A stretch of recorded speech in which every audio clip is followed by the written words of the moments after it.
Hi everybody, it's Heather here, and today I'm going to be showing you a very, oh my goodness, my cat is trying to sleep on the wig. Um, if one of my cats steps in front of the camera, please forgive me. They're very interested in what I'm doing right now. But today I'm making a little video just to show you a very easy technique that requires no cutting, that will help you tighten up a lace front. And it's actually pretty intuitive. All you're going to need, really, and this all depends on how much bubbling you actually have in the lace front. You'll want, at the very minimum, needle and thread. And you'll want to make sure that the thread is very close to the color of the hair of the wig, so that way it kind of blends in and you don't notice it. Another thing that if there is a lot of puckering, you may want to put it on and kind of pull the hair of the wig back a little bit, so that way the lace front is exposed. Get a couple pieces of clear tape, not any kind of tape that's going to leave like a sticky film or a residue. Just basic office tape would probably be your best bet, because it tends to come off pretty cleanly. And what you'll want to do is, when the wig is actually on your head, pinch the lace a little bit in on the sides and then tape it. And that way you'll know where to sew. Because it's best if you do it when it's on your head, because when it's on your head, you'll know for a fact that it will lay flat when you're done. Now, this particular wig doesn't have a whole lot of spacing. It just has a little itty bitty bit of bubbling. So I'm not going to bother doing that step, because there's really not a whole lot of need for it. And in fact, I can kind of get away with not fixing the bubbling of this particular wig if I just use a little bit of glue. But you don't always want to use wig glue, especially, if it gets to the point where this particular wig this is my Orchid wig by Estetica. I mean, if you use wig glue on the lace front more than a few times, it'll get kind of goopy at the front. You'll get like this stuff that's kind of hard to wash off. So this might be a good alternative to doing something like that. And of course, this method isn't going to be for everybody, but it's easy and it doesn't require you to cut the wig at all. This basically only works, though, for pre-trimmed lace fronts. If it's a lace front that requires trimming, then you'll want to trim it first. So what I'm going to do, and I'll turn the cap inside out, you can see that this particular lace front goes from temple to temple. And I just tried it on to kind of see what kind of wiggle room I had. So I really only want to take this in maybe about 1/4 of an inch right at the very front. So what I'm going to do is, this one has a side part. So what I would do is, if it doesn't have a predetermined part, try to figure out which side you tend to favor. So since this one has a part on this side, I'm going to be taking it in from this side. I would, if I had a lot of space that needed to be taken in, I would take it from both sides. But as I said earlier, this particular wig doesn't have a whole lot of bubbling issues, so I don't want to take it in from both sides.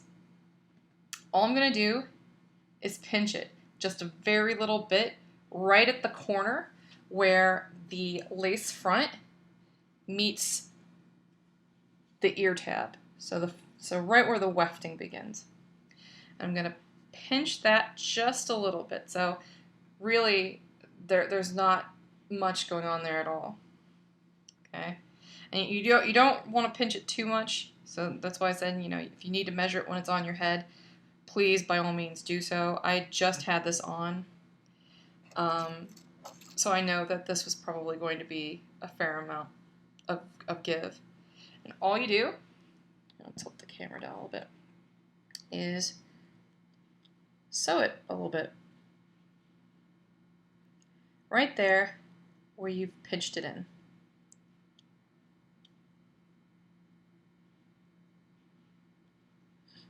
You want to make sure that you're sewing just the lace front, though.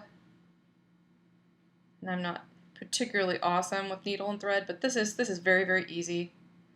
It's even easier than sewing on a button. There we go. Maybe a couple more stitches just to make sure that it's flat.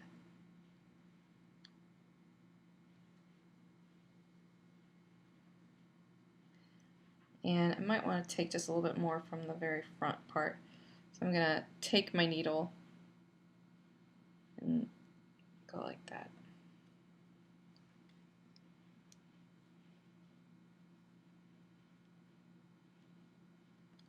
Okay. Now I'm going to trim this with the embroidery shears that came with my sewing kit. Not very high-tech at all. In fact, this sewing kit cost me $1 even.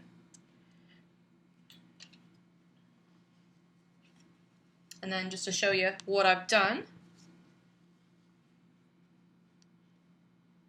you can see how it's just bubbling up just a little bit, but because it's right on that seam, you're not going to be able to tell.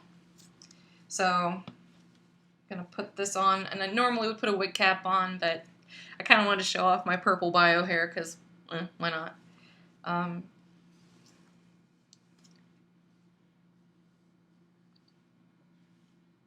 And I'm not even going to really style this wig. I'm just doing this to demonstrate what I've done.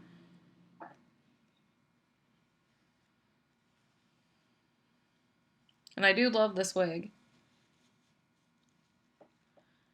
Alright, so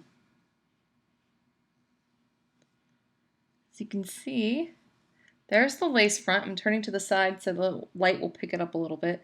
There's the lace front, but it's now lying completely flat. I don't know if you can see. Let me get the computer up a little bit closer. You've got a little bit of this here that you can see.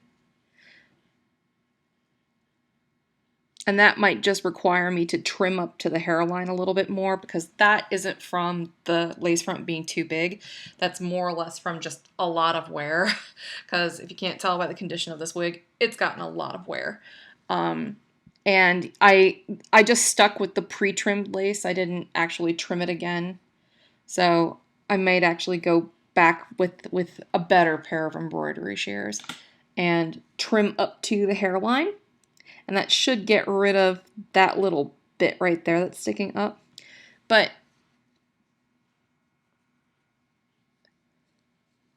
the rest of the bubbling is gone, and it is laying flat.